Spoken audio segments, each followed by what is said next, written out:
بسم الله الرحمن الرحيم. الحمد لله والصلاة والسلام على رسول الله محمد وعلى آله وصحبه أجمعين.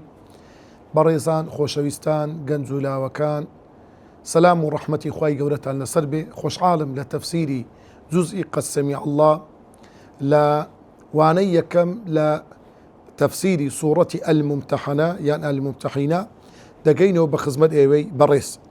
لواني كم لو سورة بيروزة دا دينا سر بيناسي سورتك ناوي سورتك سورتي ممتحنة يعني ممتحنة بهردو شي دخوين دلي توا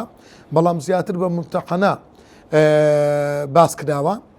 جماري آياتكاني سيزدا آياتا سورتي مدنية لشاري مدينة بيروز دابزيا لدواي سورتي الأحزاب دابزيا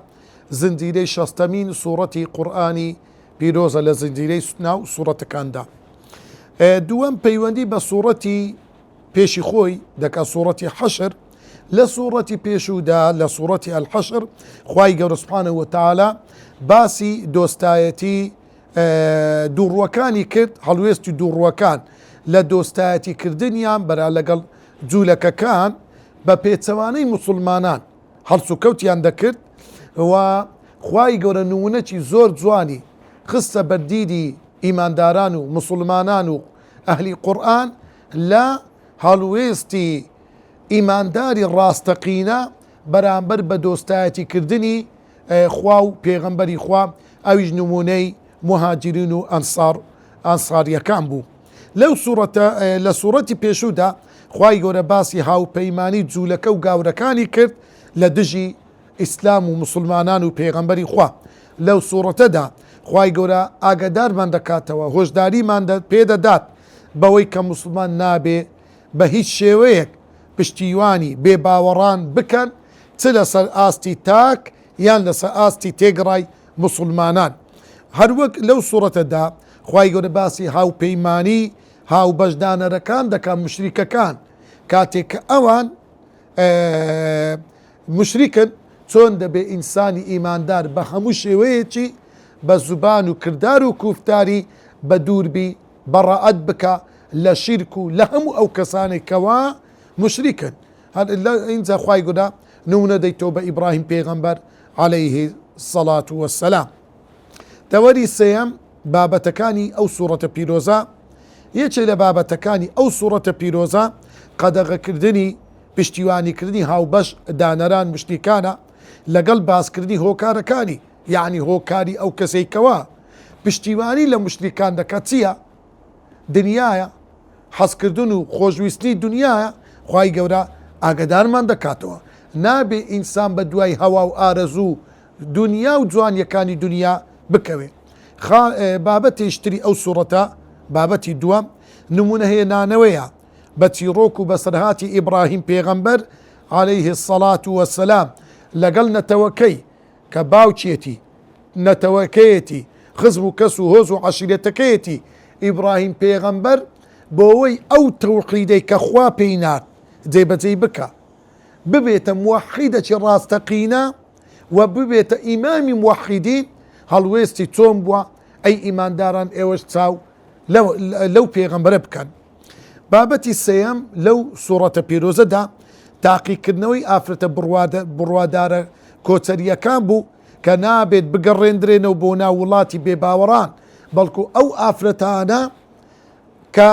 کاتێک کە ئەو ئافرەتانە ئیمانیان بەخوا و پێغەمبەر هینایە دەبێ ئەوانە بەڕاستی پشتیوانیان لێ بکرێ نابێت تەسلیم بە باوکە مشریکەکانیان یان برایەکانیان یان پیاوەکانیان بەڵکو ئەوانە دەبی بەڕائەت بکەن لە هەموو کەسێکی مشریک و واروەها ئەوانەی کەوە بێ باوەڕن. بابەتی چوارەم لەو سوورەتەدا کە خوای گەورە باسی کردووە پەیمان وەرگرتن لە ئافرەتە بڕواردارەکان لە سەردەمی پێغەمبەری خوا صلی الله عەلەیه وسەلەم چۆن پێغەمبەری خوا بەیعەتی وەرگرت پەیمانی وەرگرت شان بەشانی پیاوان بەیعەت و پەیمانی لە ئافرەتانیش وەرگرت. خاڵی پێنجەم بابەتی پێنجەم لەو سوورەتە پیرۆزە داکۆچیکردنەوە لەسەر ڕێگریکردن لەسەر پشتیوانی نەکردنی هاوبەشدانەران بۆ پارێزگاریکردنی کاروباری مسلمانان و بانگەوازی إسلام. استدينا بشي يكم لتفسير أو صورة لآية جمارة يك حتى آية جمارة شش. سنتي أو صورة طبعا باز دكا يعني وكو تيك هالشيشك لك سورة الحشر لكوتاي سورة الحشر خواهي قول سبحانه وتعالى باسي أويكر لا تجد قوما يؤمنون بالله واليوم الآخر يوادون من حاد الله ورسوله ولو كانوا آباءهم أو أبناءهم أو عشيرتهم أو إخوانهم أو عشيرتهم. خواهي قول فرموي نابي كساني كبن قومي كبي بخوي بڵێ ئەمن ئیمانم بەخوا و بە ڕۆژی دوایی هەیە ئەو پەڕی خۆشەویستی خۆی بنوێنێ بۆ کەسانێک کە بێباوەڕن بۆ کەسانێک کە دەژایەتی خوا و پێغەمبەری خوا و دینی خوا دەکەن ئەو کەسانە ئەگەر کەسانی نزیکی خۆشیان بن خزم و کەسی خۆیان بن بە هیچ شێوەیەک نابێ پشتیوانی ئەو جۆرە کەسانە بکەن. لە ئایەتی یەکەمی سوورەتی ممتەحەنە خوای گەورە باسی کەسێک دەکات کەوا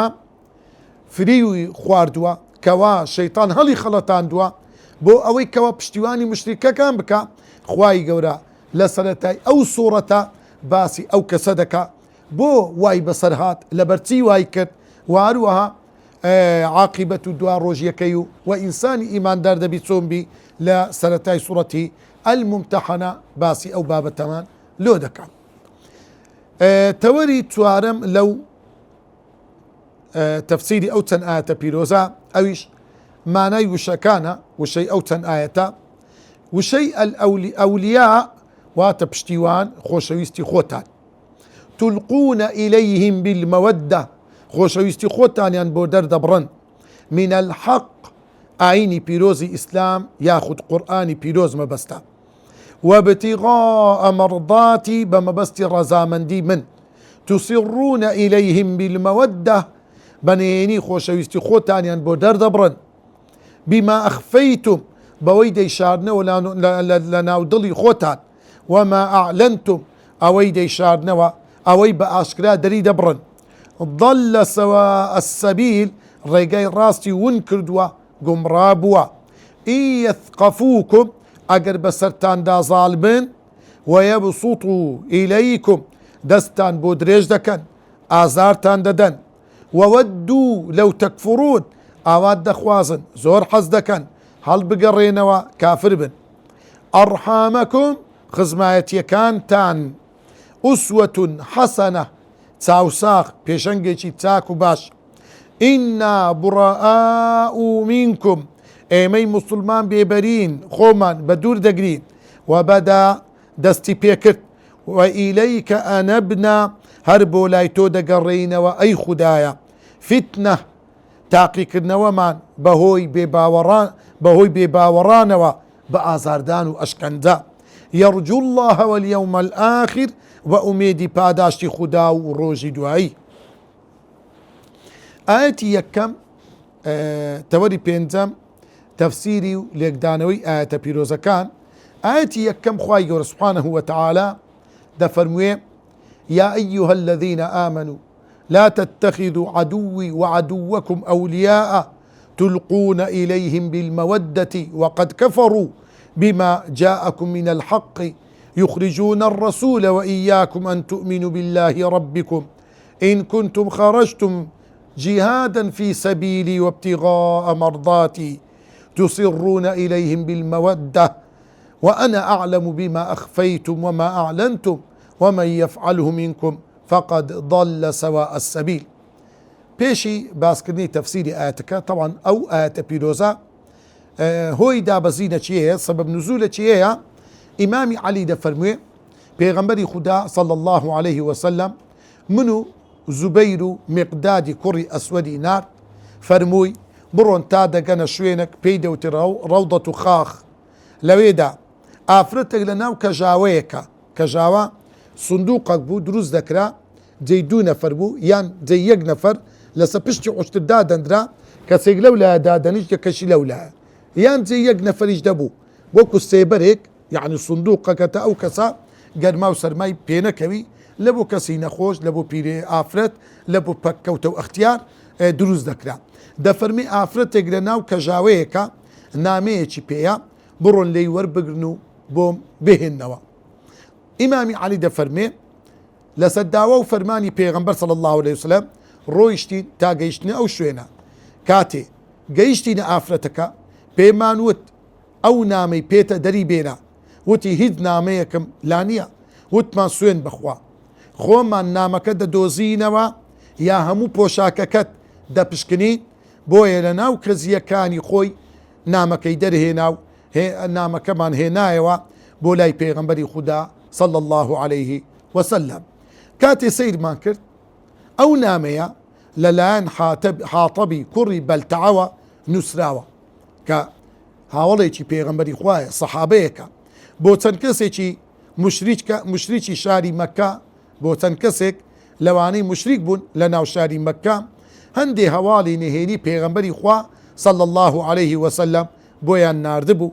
پێغەمبەری خوا صلى الله عليه وسلم ڕووی لە حاتب کرد بانجی کرد فەرمی ما هذا يا حاتب ئەی حاتەبی کوڕی بەلتەعە ئەوە چیەوە کردیتت چۆن ئەو کارت کردووە. طبعا حاتب وتی ئەی پێغەمبەری خوا پەلەم لێ مەکە من کەسێکی خاوەن خزم و کەسب لە ناو قوڕەیشیەکان لە ناخی دڵمەوە نەبووە واللهی ئەو کارە بکە کردیە. ئەو کۆچەرانەی لەگەڵ تۆ بوون خزم و کەسیان هەبوو لە شاری مەکە کە خۆیان و ماڵیان بپارێزن لە شاری مەکە. ئەمن کابرایەک بووم خزم و کەسم نەبوو لە شاری مەکە. ئەو سەحابانەی کە لەگەڵ تۆ کۆچیان کرد هەموو خەڵکی مەکەنە خزم و کەسیان لەوێ مایە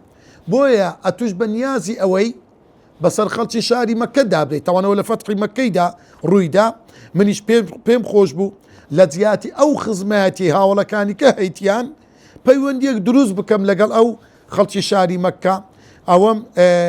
مەبەستی ئەوەی خۆم ماڵ و منداڵم بپارێزم. ئەوەم نەکردووە بە مەبەستی هەڵگەڕانەوە لە ئاین ڕازی بوون بە ئاینی ئەوان. پێغەمبەری خودا صلى الله عليه وسلم فەرمووی صدق ڕاز دەکاتن حاتب. اینجا ئەو ئاەتە پیرۆزە دابەزی طبعا پێ ئیمامی عومەر کە ئەو موقفەی بینی فەرمی یا رسول الله دعني أضرب عنق هذا المنافق ئەی پێغەمبەری خوا ئەوە منافقە لێم گەڕێ بە شمشێرەکەم لە ملی بدەم ساردی بکەم و بیکوژم. پێغەمبەری خوا صلى الله عليه وسلم فەرمووی یا عومەر چ دەڵێ چ کارێک دەکەی بەرامبەر کەسێک کە بەشداری بە جەنجی بەدری کردووە کاتێکەوە خوای گەورە سبحانه وتعالى فەرمووی ئفعلوا ما شئتم ئەی ئەهلی بەدر لەمە دووە هەرچی بکەن بیکەن فإني قد غفرت لهم ئەمن لە هەموو گوناهەکانتان خۆش بوو. لێ ئەهلی بەدر بوو حاتەبی کوڕی بەلتەعە ئەهلی بەدر ئەو فەضیلەیان هەبوو ئەو ڕێژ و حورمەتەیان هەبوو حتا دەڵێن ئەو مەلائیکەتانی دابەزین بۆ بەشداریکردن لە جەنجی بەدر لە باشترین چینی مەلائیکەتن لەکن خوای گەورە ئەوانەی بەشداریان کرد حتا جوبریل لەگەر کۆمەڵە مەلائیکەتەکان و ئەو سەحابانەی بەشداری جەنجیە بەدریان کرد لە باشترینی هاوڵانی پێغەمبەر بوون صلى الله عليه وسلم. خوای گەورە فەرمووی یا ئەهل بەدر ئەی ئەهلی بەدر افعلوا ما شئتم فإني قد غفرت لكم. پێغەمبەری خوا لێی خۆش طبعا عذرەکەی لێ قبول کرد. اینجا خوای گەورە ئەو ئاەتەی دابەزان یا أيها الذين آمنوا ئەی باوەڕداران لا تتخذوا عدوي وعدوكم نەکەن ئێوە دوژمنی خۆتان و دوژمنی من و دوژمنەکەی خۆتان دوژمنەکانی خۆتان لە مشریکەکانی مەکە ئەوانە دوژمنی من بوون بەهۆی ئەوەی کەوا شەریکیان لەو من بڕیاردا ئیمانیان بە تاک و تەنیایی من نەینا دژایەتی دینەکەی من و پێغەمبەرەکەی منیان کرد و دوژمنی ئێوە بوون بەهۆی ئەو ئیمانێک کە هەتان بوو دوژمنی ئێوە بوون ئەشکەنجە و ئازاریاندا دوژمنی ئێوە بوون لەبەر ئەوەی شار بەدەریان کردن هیچ شتێک نما بەرامبەر بە ئێوە بیکەن ئەو ئەولیا ئینجا ئەنگۆ ئەو دوژمنانەی من و خۆتان بجێڕن بە دۆست خۆشەویستی خۆتان پشتیوانی خۆتانیان لۆ دەرببڕن تلقون إليهم بالمودة ئێوە خۆشەویستی خۆتانیان لە بۆ دەرببڕن. کەلیمەی ئیلقا بە زوبان دەگوترێ بإشارة آماجا هذا ألقى إليه السلام سلامي لبونارد جاروي بدستك إشارة دكا جاروي بقصا كسك اشتد تلقون إليهم بالمودة ايوا بخوشويستي خوتان دردبرن لبو اوان بو ناميك وكو حاطب نوسي يان بهر كردارك بهر شوازك بتايبت او لكاتي زنگدا دبي اقدار بي مشريكي حربي اگر هر كافرتي حربي بي بهيز نوعك نابي انساني ايماندار خوشويستي خوي لبو در ببري لويا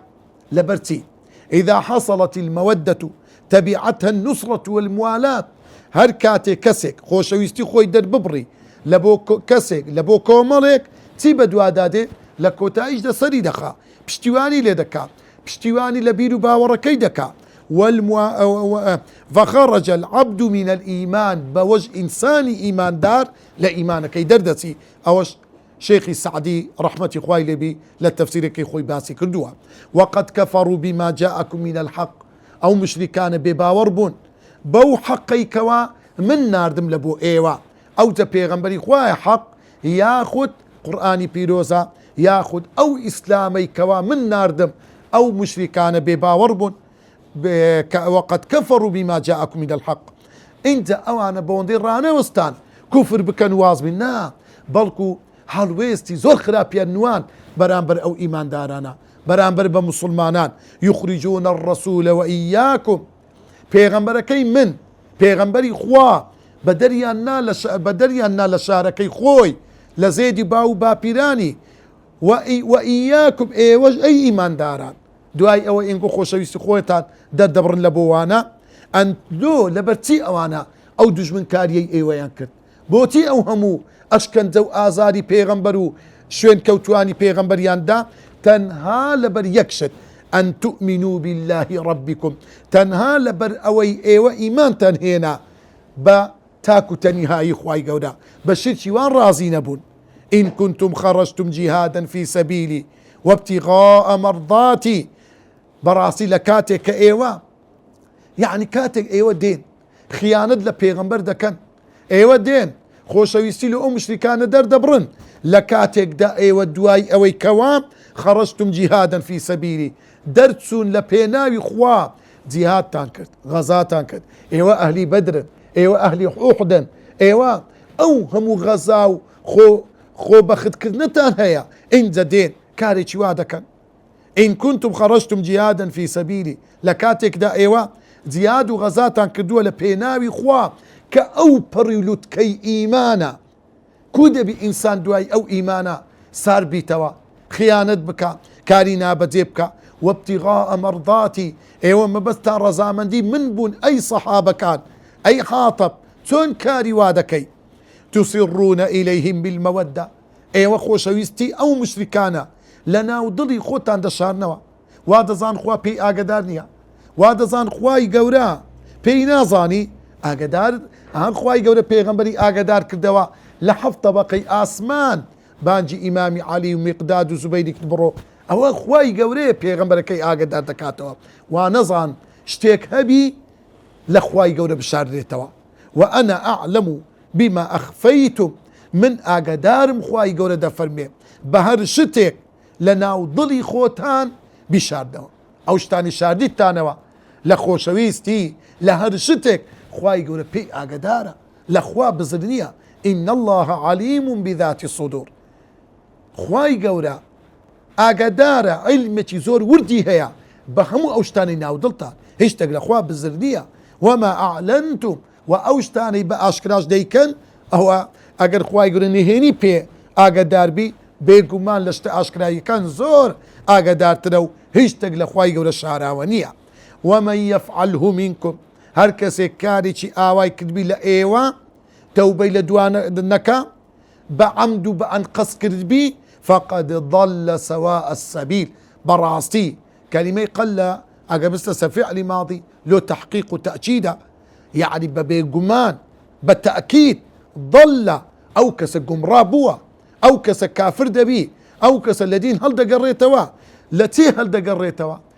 تي بزر كردوا سواء السبيل ريقاي الراس كلمة سواء وات الراس ريك سبيل واتە ئەو ڕێگای کە ڕێگای خوای گەورەیە کە قورئانە ڕێگای قورئانی بزر کردیا ڕێی پێغەمبەری بزر کردیا صلی الله عليه وسلم ڕێی ڕاستەقینەی ئیسلامی بزر کردووە کە سواء السبيل الصراط المستقيمة كما رجع عبد زادري اهدنا الصراط المستقيم صراط المستقيم أو صراطية كأخوة يقول آموش قاري ما بيدك دفرمي وأن هذا صراطي مستقيما فاتبعوه ولا تتبعوا السبل آتي جمال دو إن أخوة يقول دفرمي إن يثقفوكم أجر أو كافرانا بسرتان دا ظالبي ئاگادار بن کورە نەکەن جارێشتر وا بکەن ئەو مشریکانە بەسەرتاندا زاڵ بن یەکێ لە هۆکاری زاڵبوونی مشریک کافر بێباوەڕ بەسەر مسلماناندا هۆکارەکەی وەلا و بەڕاءە ئینسانی ئیماندار خۆی یەکلا نەکردووە لە پێناوی لە بۆ خوای گەورە بەڕاستی خوای خۆش بوێ پێغەمبەری خۆش بوێ دینەکەی خۆش بوێ تەواو بەڕاعەت بکەن لە مشریکان لۆیە ئەگەر ئێوە کارێکی وا بکەن إن يثقفوكم دبيتا هوي ظالبوني أو مشركانا أجر أوانج بسر إيوة الظالبن يكونوا لكم أعداء أوانا دبنا دجمن كاراني زور سخد لبو إيوة ويبسطوا إليكم أيديهم دستيان دريج دكان لبو إيوة بدستي خويان آزارتان ددن عزيتان ددن وألسينتهم ودستي وزمانيان لستان دريج دبي بالسوء بخرابترين شيوا أشكنزو آزار تندم كلمة يثقفوكم لا الثقيف وهاتوا الثقف من الشيء الحاذق المتمرس وهاتا أو كسيكوا زور كارامو زور اللي هاتوا لا إيشو كاركي خوي لو كلمة يثقفوكم بكاراتيا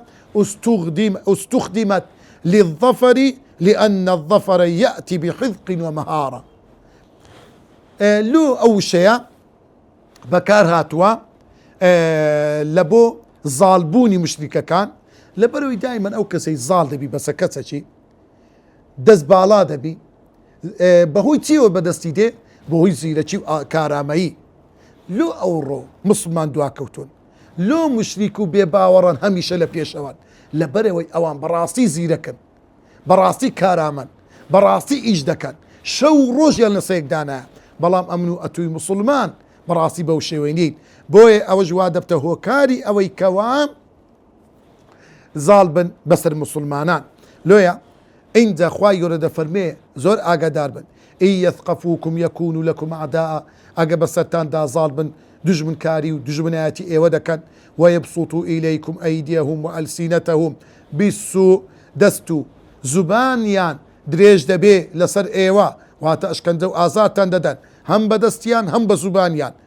بە هەموو جۆرێک وەودوا لەو تەکفڕون و زۆر تامەزرۆی ئەوەن ئەو مشریکانە جارێشتر ئێوە هەڵبگەڕێنەوە لە دینەکەتان کافر و بێباوەڕ بن ئینجا خوای گەورە دەفەرمێ ئەگەر ئێوە وەلاو بەڕای خۆتان دەردەبڕن لە بۆ مشریکەکان لە پێناوی پارێزگاریکردنی خودی خۆتان ماڵتان منداڵتان خێزانتان ئاگادار بن لن تنفعكم أرحامكم ولا أولادكم والله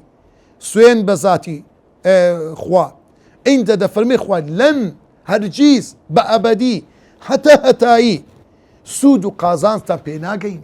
تي أرحامكم خزبك سكاني خزبك سكانتان اواني كواصلي رحمتان لقريانيا كساني زود نزيكا لقر ايوا لا خيزانت لا خزبك سكاني للطرف الداي كديان لطرف باوكت همو اوانا ولا اولادكم او من دالاني كوام دتي خوتي ايماني خوتيان لبيناو دا بفوتيني والله سلطان بيناي جيني للروج قيامته انسان للروج قيامته يوم يفر المرء من اخيه بزانا برا رادك وامه بزانا لدايتي وبنيه لكركاني بزانا لو انسان براسي دبي اقدار بي من دان سود بينا جيني لو دبي زور انسان اقدار بي لدنيا دا خزمتي من دالكت بكا پروردي بكا بلام نكي ديني خوتي لسر بفوتيني نكي ناحقي بلي لبينا ومن دالكت كنت دين الدروة تقواك الدروة زور اقدار با يوم القيامة يفصل بينكم ئەو ماڵ و منداڵ و خێزانەی کەوا 30 ساڵ 40 ساڵ 50 ساڵ لەگە یەکتر دەژی عمرێک لەگە یەکتر بەسەر دەبەن هەموو عمری خۆت تەرخان دەکەی لەوانە لە ڕۆژی قیامەتە یەفسیل بەینەکم هەمووی لێک جودا دەبتەوە هەموو ئینسانێک لە ڕۆژی قیامەتێک کە دەستەوە وەلەقەد جئتمونا فورادا بە تاقی تەنیا دەچیەوە خزمەتی خوا کەستان دیتێ کاتێک کە شۆڕی ناو قبر دەکرێتەوە کوڕەکی لەگەری چوبی بابەک لەگەر منداڵەکەی چوبی نەبووە نەخێر هەمووی بە تەنها دەگەڕێتەوە خزمەتی خوای گەورە سوبحانەهو وتەعالا لۆیە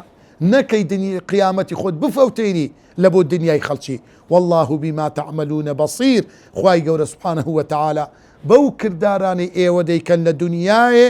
بینەرە و دەیبینی و ئاگادارە و لە خوای گەورە بزر نییە قد كانت لكم أسوة حسنة أي إيمان داران أجر إيوا نمونيك تان دوي نمونيك تا برستيبي نموني كسيك بخوي دا بريبي هم خزبو كسني زكاني خوي أو إبراهيم بيغمبرا قد كانت حل دير زمان وإيما أو إبراهيم بيغمبرا من هنا وكو كسيك دامان مزران وەکو کەسێک تاقیمان کردەوە وەکو کەسێک پەروەردەمان کرد وەکو کەسێک بووە قەڵایەک بووە شاخێک لە ڕوبەڕووی مشریکەکان لە ڕوبەڕووی کەسە خراپەکان لە ڕوبەڕووی باوکی مشریکی کە بتخانەی هەبوو لە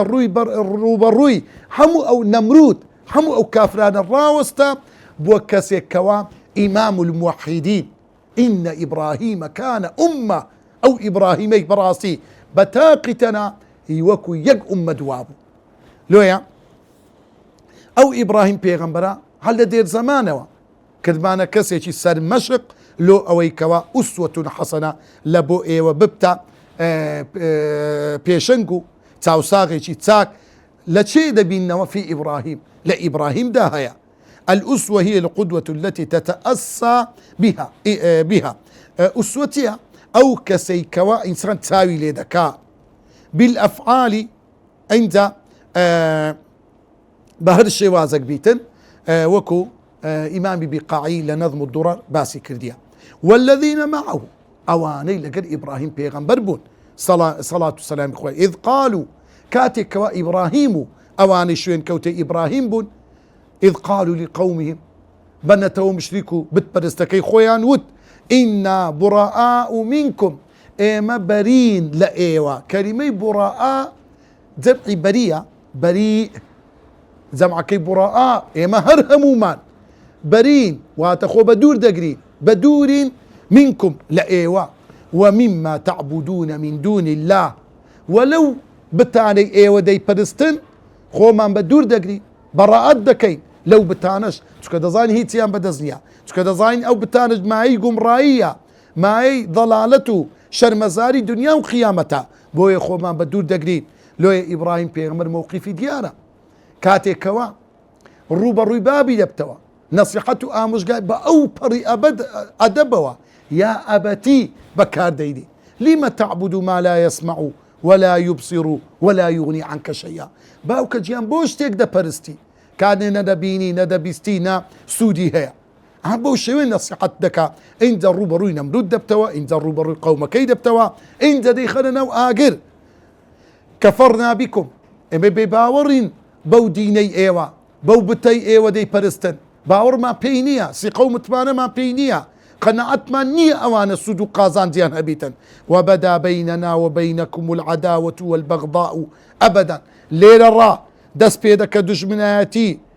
وارووە لە یەکتر جویابوونەوەی ئێمە لەگەڵ ئێوەی مشریک لێرەوە دەست پێ دەکە ئەلعەداوە دوژمنایەتی کردن والبەغضا وەڕقبوونەوە و ڕقوقین بوون لە یەکتر کە کەسمان کەیفمان بە کەس نا ئەوە بەڕاستی بەڕاعەت و ئەوە بەڕاعەتی ئینسانی ئیماندار ئەوەیە کە کەیفی نێ بە هیچ شتێکی شیرک و بە هیچ بابەتێکی کوفر لۆیە کەلیمەی عەداوە بس الرون دبتوا بس زبان عداود بس دسبيك زبان ادي بغضاء بدل يعني مسألة عداود بس بأفعاله بكردار انسان دري ببري كبراسي او دجنكاري او كسيدكا واتا ليني زينابتوا كيف يبينا بدور ذا كويلي بلان بغض يناو دلا وكو إمامي بقاعي لنظم الدرر باسي كدوا أبدا هميشه هتاي حتى تؤمنوا بالله وحده حتى أوكاتي وإيمان بخداي شتاكو تنها دهينا إلا قول إبراهيم لأبيه تنها أو نبي كاتك إبراهيم بيغمبر عليه السلام بباوشي ود لأستغفرن لك أي باوك جيان داوي لي يخرجون لأخواي قورة دكم لبوتو طبعا أو كاتبو كمولدرا إبراهيم بيغمبر ريلين جلابو داوي استغفار بك لبو بابي أقلنا داوي دعاي خيرو استغفار لبو مشركات دروز ديا بزانا أوكو خواي قورة فرمي وما كان استغفار إبراهيم لأبيه إلا عن موعدة وعدها إياه فلما تبين أنه عدو لله تبرأ منه إما إبراهيم بيغمبر كا استغفاري كل لبو باوشي لبو كاتي دياري كراوبو أو كاتي كإيما الريمان اللي نقرتبو بلام كاتي كالروم بو دجمني خوايا باوشي تبرأ منه براءتي كل باوشي براءتي كل لويا وما أملك لك من الله من شيء أي باب جيان والله ترى لبو من أويكوا لصر من أويكوا داوي لي خجبن لخواي قرب كم لبوتو وما أملك لك من الله من شيء من هيد صلاتك منية برا لا لبرامبر خواي قورا اشتيكت بوبكم تكاتو مشريكي ناطانم شفاعة بوبكم ناطانم رزقارتكم لنا وآقري جهنمي توك بمشريكي وبكافري سردنا مرديو دروي ربنا عليك توكلنا أي پروردگارا أو يعني قصي إيمان داري الراستقينية كاتك براءتك كاتك كوا دور دكوتو لهم خزبو كسي خود نلي أديم بي بجدمين يمو أدي تبكى نا إنساني إيمان دار داري ربنا عليك توكلنا أي پروردگارا پشتو پنام تنها بتو بستوا تنها أتو بهاواري من ديو أتو هيزو پناو پشتو پناي مني وإليك أنبنا قرانا ومان كلمة إنابة واتا قرانو بولاي خوا قرانا ومان توبة استغفار مان ذكر تسبيحات مان بشيمان بونو توبة كدن مان هرتنها بولاي توا وإليك المصير وقرانا ومان للروج قيامته لك لدواي مردن هر بولاي توا عاقبته دوا منزلقان مان هر أتو دياري دكي أي خوايا بجيري أو إيمان كفري كوا خلق هيتي ربنا لا تجعلنا فتنة للذين كفروا واغفر لنا ربنا أي پروردگارا ممان جيرا بهوي تاقي كردنوي كافران واتا نبينا هو كارقلو اوي كوا دينتي ناطوا من هبي إيمانتي وامان هبي كافر كان بيمان خوش بن كافر كان أما بكن نمونا لويا ببينا كسة خراب وكو حاطبي كري بلتعا تاقي كرايوا لويا ربنا لا تجعلنا فتنة للذين كفروا فتنة لنا يعني ما يتاقي كدنوا للذين كفروا لبو بباوران ايما تاقي بكرينوا بوهي كافرانوا يعني خوش ويستيان لبو در ببرين وعني بسبب كافر كابراتي كافر اتو لا ايمانك الدرنتي نطراني ولا ابرأي خوت در ببري واغفر لنا ربنا اي خوا لما خوش با انك انت العزيز الحكيم براسية خدايتي بدا صلاة بهيزو صالي وخداءتي داناو كانت برا لداناي لحكمت لقد كان لكم فيهم أسوة حسنة لمن كان يرجو الله واليوم الآخر براستي لقد كان أي بيغمبري خوا هل زمان زوا أي أمتي بيغمبري خوا هل قديمة لبو وهي فيهم لو إبراهيم بيغمبر شوين كوتواني إبراهيم بيغمبر حتى سردمي بيغمبرو آلو أصحابي بيغمبر لبو وهي أسوة حسنة براسي تاو ساغو تاو ليكرية زور زوان لمن كان يرجو الله واليوم الآخر بو هركسك أميدي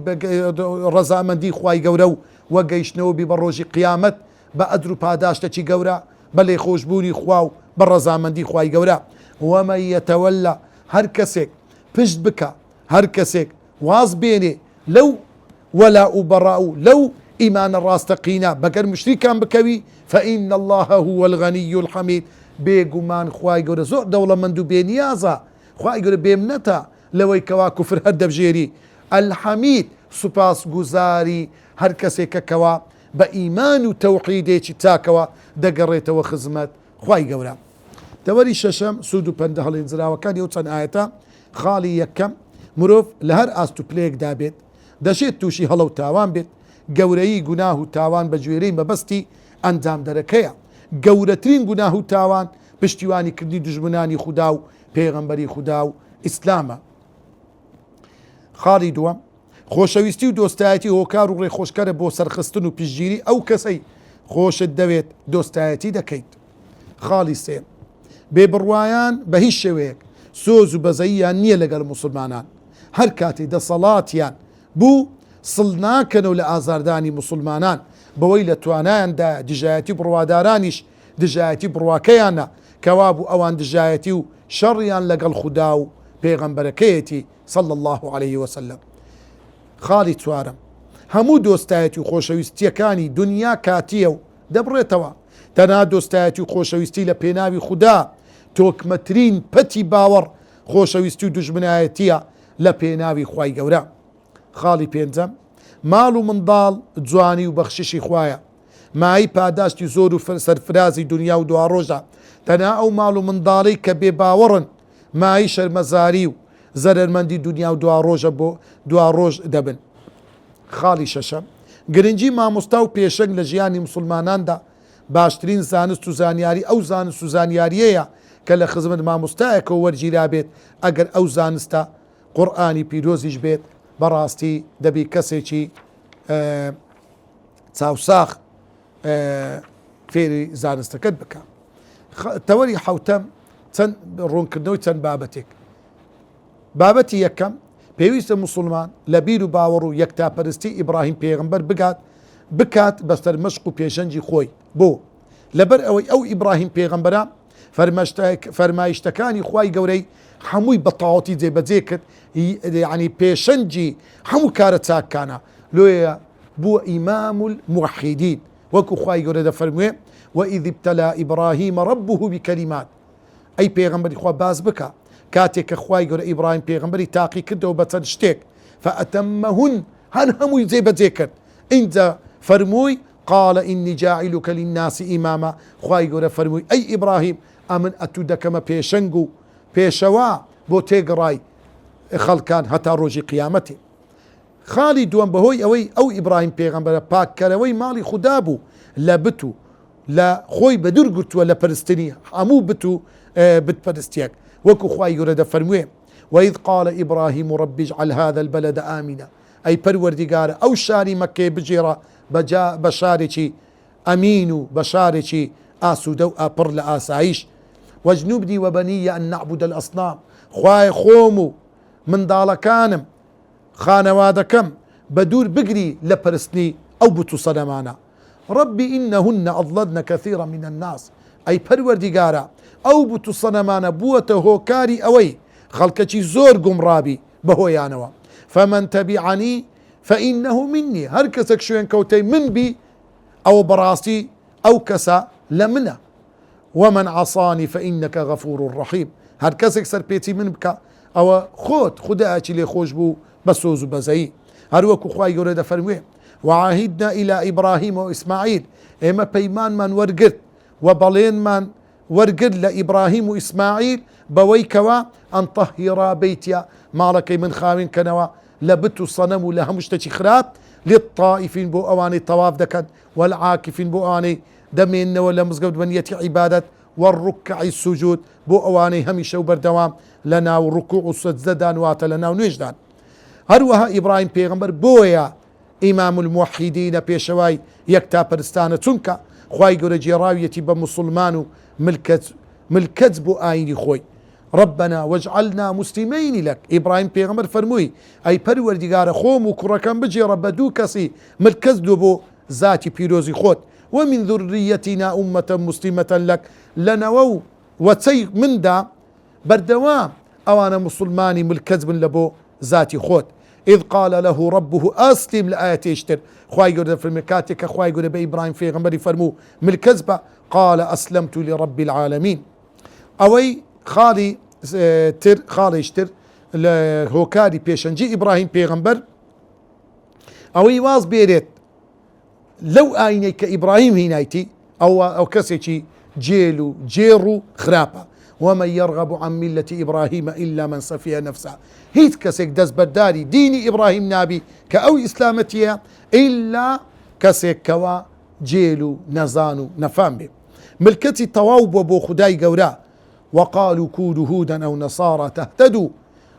جولكو قاورا كان ديانكو ببنى جولك ببنى قاور